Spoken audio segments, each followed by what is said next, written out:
नमस्ते दोस्तों, क्या आपने कभी सोचा है कि फल खाने के बाद उनके छिलकों का क्या किया जाए? आज हम आपको लेकर चल रहे हैं एक सैकड़ों साल पुरानी परंपरा की ओर, जहां साधारण सी लीची को बदला जाता है एक शानदार और खुशबूदार अगरबत्ती में। अंत तक जरूर देखिए, क्योंकि ये जीरो वेस्ट ट्रांसफॉर्मेशन देखना वाकई बहुत सुकून देने वाला है। सबसे पहले हम लेते हैं ताजी और पूरी तरह पकी हुई लीचियाँ। अच्छे से धोने के बाद हम उन्हें छीलते हैं, लेकिन छिलके फेंकते नहीं है।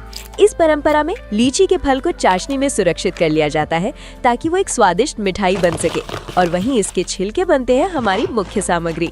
इन छिलकों को धूप में सुखाया जाता है जब तक कि वे पूरी तरह कुरकुरे न हो जाए। लेकिन असली राज क्या है?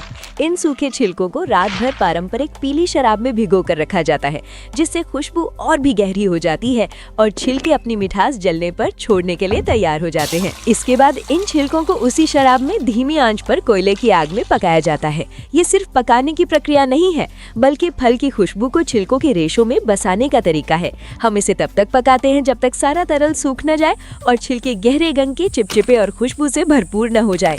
फिर इन्हें दोबारा धूप में करीब 1 हफ्ते तक सुखाया जाता है, जब तक ये पूरी तरह भुरभुरे न हो जाए। चमकदार लाल छिलकों का गहरी सुगंधित धरोहर में बदलना सच में जादू जैसा लगता है। पूरी तरह सूखने के बाद इन छिलकों को पारंपरिक पत्थर की चक्की में बारीक पाउडर बना लिया जाता है। इस पाउडर को कई बार छाना जाता है ताकि जलते समय खुशबू एकदम मुलायम और समान रूप से फैले। अब आता है सबसे कलात्मक हिस्सा।